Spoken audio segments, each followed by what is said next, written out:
approach to manufacturing is a little more lean in your case. So number one is A, how did you arrive at that kind of lean manufacturing? And number two is that how does it benefit your end customers, and what is the sort of benefits one can accrue from that? We are a very customer-centric organization, and we are very focused in books. Right. 30 years we spent all our days in books and bookbinding. Yeah. So we've not even approached any part of printing or anything per se. So now if you look at bookbinding, you have machines to gather the signatures, you have machine to bind them by applying adhesive, and then trim the three sides of a book.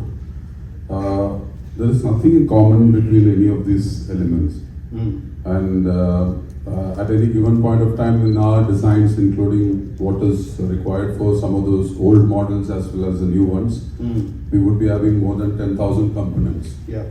And if we need to build a factory making all those components, we can never be economically viable. So the reason why we have 100% outsourcing of components, number one reason is that. Second, you have partners who are excellent in certain types of manufacturing. So you source something from somebody and something else from someone. And they have already reached the scale of manufacturing either gears or parts or things like that. So that you focus on what the customer needs are.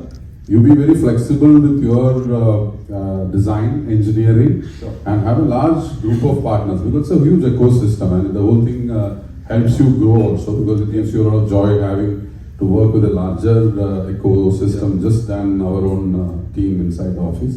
So the whole thing gives you so much of flexibility, and this is an area, this is a time through which we are passing, that we need to be very nimble-footed. We need to take quick actions to move into something within the scope of whatever is available to us.